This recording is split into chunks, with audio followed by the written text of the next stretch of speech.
મિત્રો, ધોરણ 7ની અંદર એક્ટિવિટી 5 એટલે કે 5 પ્રવૃત્તિ અહીંયા શિક્ષકો દ્વારા તમને વાર્તા કહેવામાં આવે છે અને તે વાર્તા ધ્યાનથી સાંભળો અને તેનું મૂક વાંચન કરો. વાર્તા છે smile in the mirror part 1, અરીસામાં હાસ્ય ભાગ 1. It was 11th April 2011, 11 April 2011. વાર્તાનું અંગ્રેજી થાય છે story. It was Tejaswini's 12th birthday. તે તેજસ્વીનો 12મો જન્મદિવસ હતો. હર ફાધર ગિફ્ટેડ હર એ બ્યુટીફુલ બાઇસિકલ. ગિફ્ટેડ શબ્દ છે. ગિફ્ટ એટલે ભેટ અને ગિફ્ટેડ એટલે ભેટ આપી હતી, ભૂતકાળ.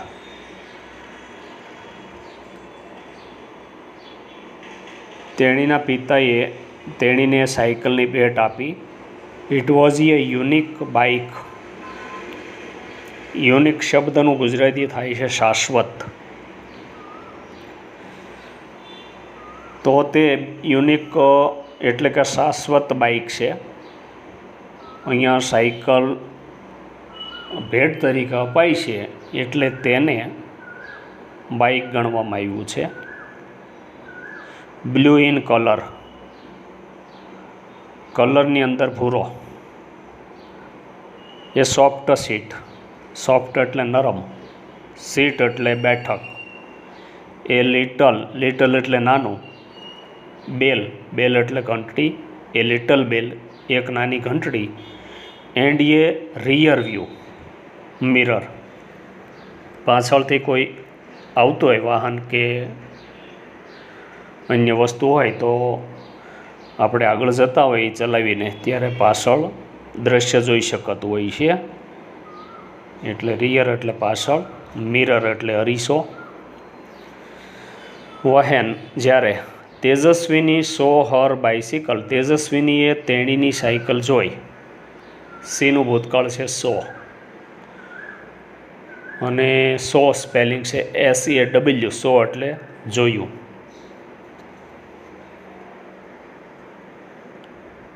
સી સેડ, તેણી બોલી અથવા તેણીએ કહ્યું.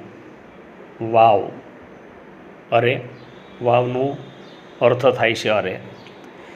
સી ફેલ્ટ પ્રાઉડ, તેણીએ ગૌરવ અનુભવ્યું. મૂળ રૂપ છે ફીલ, FEEL અને એનું ભૂતકાળ થાય છે ફેલ્ટ, FELT. ફેલ્ટ એટલે અનુભવ્યું અને પ્રાઉડ એટલે ગૌરવ. She placed her foot on left pedal and yelled, તેણીએ ડાબા પેડલ ઉપર તેનો પગ રાખ્યો. એન્ડ યલીડ, યલીડ એટલે ચલાવ્યું. હિયર આઈ ગો, અહીં. આઈ ગો એટલે હું જાઉં.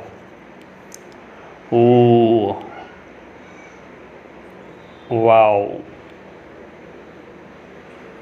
અહીંયા W અને ટ્રિપલ O, 3 O લગાડેલા છે.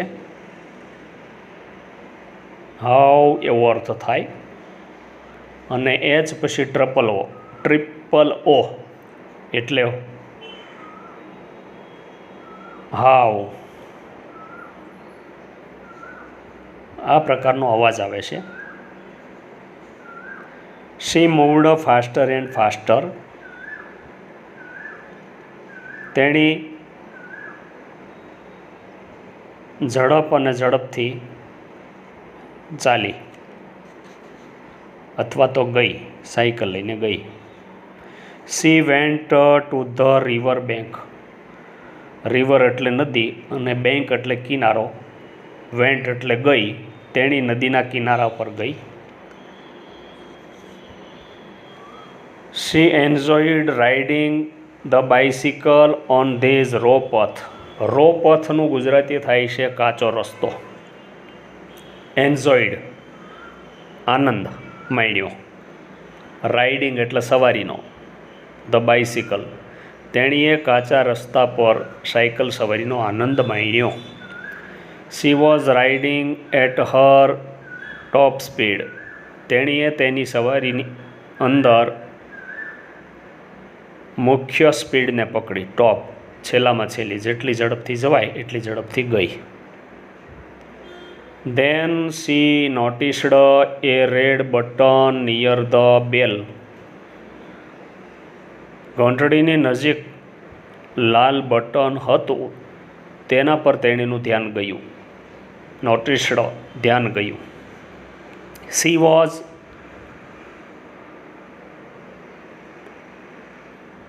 એટલે કે તેણી હતી.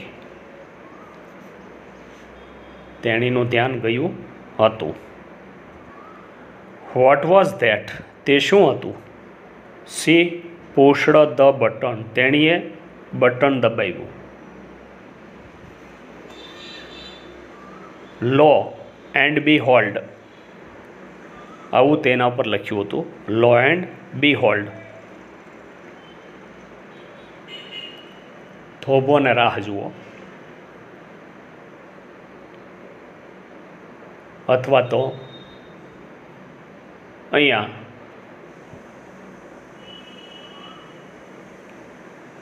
એક પ્રકારની પકડ યા પાલન કરવું.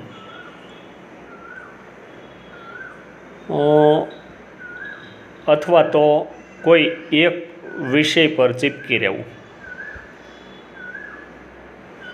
There came out A big fan on the rear wheel. ત્યાં પાછળના વ્હીલ પરનો પંખો બહાર આવી ગયો. The fan started rotating room room.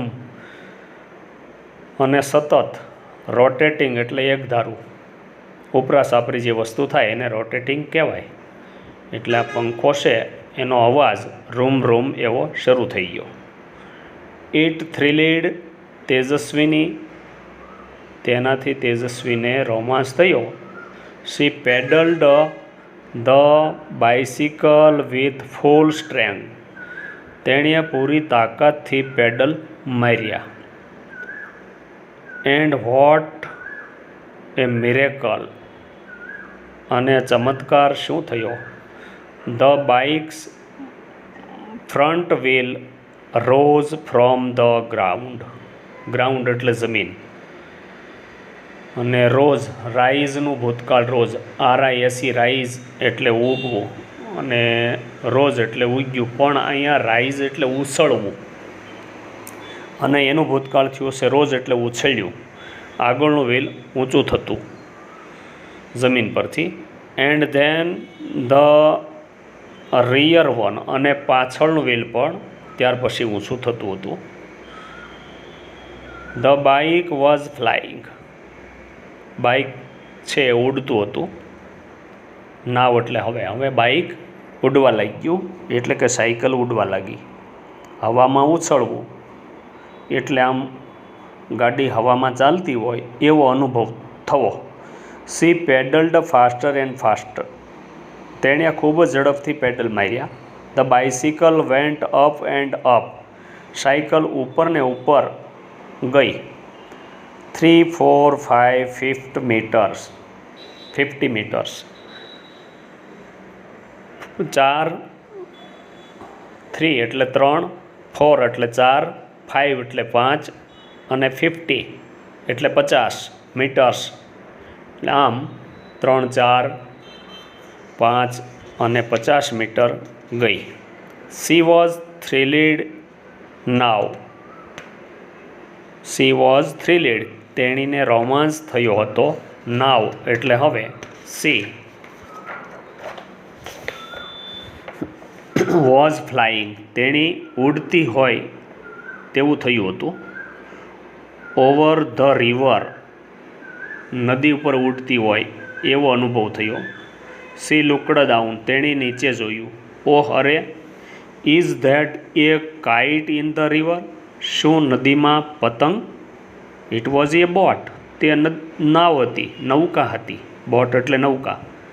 C turned the handle toward her village, તેણીએ તેના ગામ તરફ હેન્ડલ ફેરવ્યું. સી વોઝ હર સ્કૂલ, તેણીની સ્કૂલ હતી. ઓહ અરે, ઓહ નો, અરે ના.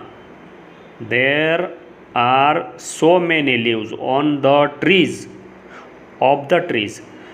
There are so many leaves of trees on the roof. Roof એટલે છાપરું અને ટ્રીઝ એટલે વૃક્ષો. વૃક્ષોના આટલા બધા પાન છાપરા પર. તેણે જોયું કે વૃક્ષોના ઘણા બધા પાંદડાઓ શાળાના છાપરા પર હતા. I will clean them tomorrow, હું આવતીકાલે તે સ્વચ્છ કરીશ. અહીંયા ભવિષ્યકાળની વાક્ય રચના સાદો ભવિષ્યકાળ છે. આઈ વિલ ક્લીન એટલે હું કરીશ, હું સ્વચ્છ કરીશ. ટુમોરો એટલે આવતીકાલે. અહીંયા ટુમોરો એટલે આવતીકાલ થાય ને, આવતીકાલે એટલે ભવિષ્યકાળ, અને વિલ ક્લીન એટલે કરીશ એ પણ દર્શાવે છે કે સાદો ભવિષ્યકાળ છે. સી થાઉટ, તેણે વિચાર્યું. Vote else food C from there, તેણે બીજું શું કરી શકશે? આમ અહીંયા પાંચમી એક્ટિવિટીની અંદર, પાંચમી પ્રવૃત્તિની અંદર સાયકલ વિશે અને એમની શાળા વિશે વાત કરવામાં આવી છે. મિત્રો, હું તમને અહીંયા અંગ્રેજી શબ્દો આપું છું, તેમના ગુજરાતી શબ્દો તમે જણાવો. ગિફ્ટેડ એનું ગુજરાતી જણાવો. બીજો શબ્દ બ્લુ, એનું ગુજરાતી. ત્રીજો શબ્દ ફેલ્ટ, એ ભૂતકાળનો શબ્દ છે અને ભૂતકાળનું ગુજરાતી જણાવો.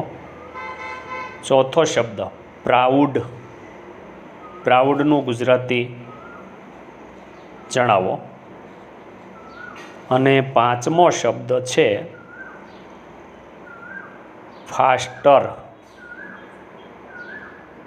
ફાસ્ટરનું ગુજરાતી જણાવો. આ તમો પાંચ જે શબ્દો આપ્યા છે એનું ગુજરાતી જણાવો. અને જો વિશેષમાં આવડે તો મૂળરૂપ એમનું શું થાય છે અને તેમના સ્પેલિંગ પણ તમારા અવાજની અંદર મૂકો.